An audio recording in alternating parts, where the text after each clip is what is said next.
C'est une première. L'Union européenne inflige une sanction de 120 millions d'euros au réseau X pour non-conformité au DSA. Pour décrypter cette décision, j'ai le plaisir d'avoir sur ce plateau Marc Mosset, senior counsel au sein du cabinet Auguste Debouzy. Marc Mosset, bonjour. Bonjour Arnaud. On va revenir sur cette décision. Évidemment, on se demande si cette décision va avoir un impact sur le rapport de force entre Bruxelles et les grandes plateformes. Alors, est-ce que le DSA marque-t-il à travers cette première sanction une transformation durable de la gouvernance européenne du numérique ? Je pense qu'il faut dépassionner le débat. L'application du DSA, qui a conduit à cette sanction, la première, et qui frappe X d'une amende de 120 millions d'euros, est tout simplement la mise en œuvre d'un texte, qui est un texte important de l'agenda numérique européen, qui tend effectivement à réguler les plateformes, et en particulier les très grandes plateformes en ligne et les très grands moteurs de recherche en ligne. Et quand on regarde la décision en question, elle est très rationnelle, très objective, et donc, au-delà des débats politiques et peut-être un peu géopolitiques qui occupent la scène, notamment ces jours-ci, il faut revenir à ce que dit le droit, et de ce point de vue, la Commission est restée attachée au DSA, aux articles 25, notamment 39, 40, et elle a argumenté en considérant que X n'avait pas respecté ses obligations, qui sont des obligations renforcées s'agissant d'une très grande plateforme en ligne. C'est quel type d'obligation, pour bien comprendre ? Alors, il y a trois grands motifs pour cette décision. Le principal, c'est le motif des interfaces trompeuses. Vous savez, quand vous êtes sur X, vous y êtes peut-être, Arnaud, il y a une coche bleue qui vous laisse considérer que le compte que vous consultez est un compte vérifié. La réalité, la Commission dit que cette coche bleue, ce marqueur, est lié simplement à un paiement, mais qu'il n'y a pas eu de véritable vérification de l'identité de celui qui est derrière le compte. Et donc, ce que dit la Commission, c'est qu'il n'y a pas d'obligation de vérifier l'identité des comptes, de la même manière qu'il n'y a pas d'obligation générale de surveillance au titre du DSA. Mais il ne faut pas laisser croire à l'utilisateur qu'il y a eu cette vérification. Donc ça, c'est le premier motif, c'est l'absence, ou plutôt une forme de tromperie dont les utilisateurs pourraient être victimes. Ça, c'est vraiment l'un des motifs importants. Le second motif, c'est au regard du registre de publicité que les très grandes plateformes en ligne doivent tenir.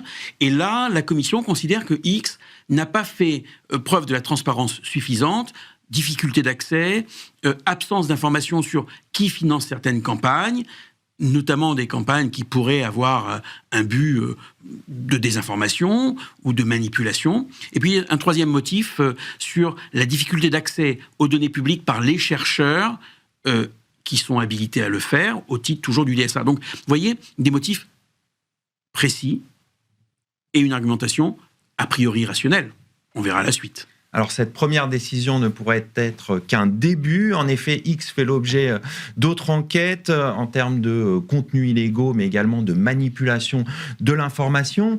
Alors, est-ce que ça pourrait déboucher, ces enquêtes, est-ce qu'elles pourraient déboucher sur d'autres sanctions ? Et le cas échéant, est-ce qu'elles relèveraient d'une interprétation plutôt stricte ou élargie du DSA ? C'est une question difficile parce que ça oblige à anticiper ce que pourrait être l'interprétation. Encore une fois, pour l'instant, la Commission se tient au texte. Sur la suite des éventuelles procédures en cours, on est au cœur du DSA. Vous voyez, sur les 3 premiers points que je viens d'évoquer, c'est quelque chose d'assez précis. La partie désinformation, manipulation de l'information, c'est le cœur du réacteur, parce que le DSA a vocation à éviter la réalisation des risques systémiques. Les très grandes plateformes en ligne, les très grands moteurs de recherche en ligne, ceux qui font plus de 45 millions d'utilisateurs actifs dans l'Union européenne, sont susceptibles de provoquer des risques systémiques pour les droits et libertés fondamentaux garantis par la Charte des droits fondamentaux de l'Union européenne. Liberté d'expression, dignité humaine, santé, protection des mineurs, tout un ensemble de droits. Et en même temps, Et en même temps, le DSA garantit aussi un espace de liberté de communication et de liberté d'information. Donc, il faut équilibrer. Il faut un équilibre. C'est jamais facile, la conciliation. Alors, et donc, les plateformes, les très grandes plateformes, doivent chaque année faire un rapport d'évaluation de ces éventuels risques systémiques et, le cas échéant, prendre des mesures de remédiation ou d'atténuation. Et donc, c'est au cœur de cette deuxième partie de l'investigation de la Commission. Est-ce que cette prévention des risques systémique est véritablement bien faite par X? C'est la partie qui est aujourd'hui devant la Commission dans les décisions qu'elle devra prendre. Alors, un autre enjeu aussi qui est au cœur du DSA, c'est la transparence algorithmique. Concrètement, est-ce que le DSA imposera à terme une plus grande transparence sur les logiques algorithmiques de ces grandes plateformes? Aujourd'hui, c'est un peu des boîtes noires. L'expression boîte noire est souvent utilisée pour plein de sujets, mais le DSA, encore une fois, a vocation à faciliter la transparence. C'est ce que j'évoquais sur le registre de publicité. Qui est derrière telle ou telle campagne de publicité? Qui la finance? Ça, c'est un premier exercice de transparence. L'accès aux données publiques que j'évoquais pour les chercheurs, c'est un deuxième exercice de transparence. Et puis, ce point central qu'il faut garder à l'esprit, la prévention et l'atténuation des risques systémiques. Il ne s'agit pas de donner à la Commission l'accès aux informations couvertes par le secret des affaires, la propriété intellectuelle des plateformes. Ce n'est pas ça l'objet. Mais de faire en sorte que, au regard de leur impact sur le marché, ces risques systémiques, eh bien, elles prennent toutes les mesures pour en évaluer la portée et qu'elles prennent les décisions qui permettent d'éviter que ces risques se réalisent. Et alors, derrière ça, il y a de la transparence. Comment faire pour éviter que ces risques se réalisent? Comment ces grandes plateformes peuvent avoir une pratique proactive en matière de prévention? L'exemple de ce qu'on évoquait sur X dans le cadre de la sanction qui a été prononcée. Le premier reproche sur les coches bleues que j'évoquais tout à l'heure, vous devez avoir les coches bleues, donc Arnaud, c'est un exercice de transparence. Ça n'est pas est-ce que j'ai vérifié qui est l'utilisateur, mais est-ce que j'ai bien mis en place des mécanismes qui permettent de s'assurer qu'il y a une véritable transparence à cet égard. Pareil sur la question de la publicité. Et sur les algorithmes. Dans les remédiations, si au regard de l'appréciation des risques qui a été faite, des risques systémiques, il y a la nécessité de prendre des mesures sur les interfaces pour qu'elles ne soient pas trompeuses.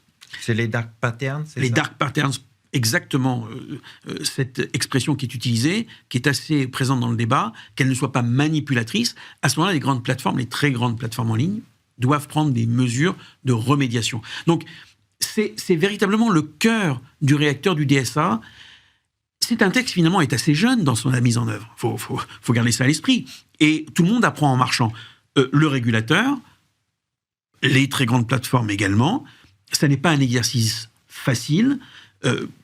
X est le premier à passer par les fourches codines des pouvoirs de la Commission, et tout le monde va apprendre en même temps. C'est un texte d'équilibre, c'est un texte assez complexe, il est vrai, mais c'est un texte où, normalement, on trouve les éléments de la recette pour concilier les droits et libertés fondamentaux, parce que l'Europe y est attachée. Merci Marc Mosset, je rappelle que vous êtes senior counsel au sein de cabinet Auguste Debouzy. Merci Arnaud. Tout de suite, place à un autre sujet, on va parler du contrat du joueur e-sportif.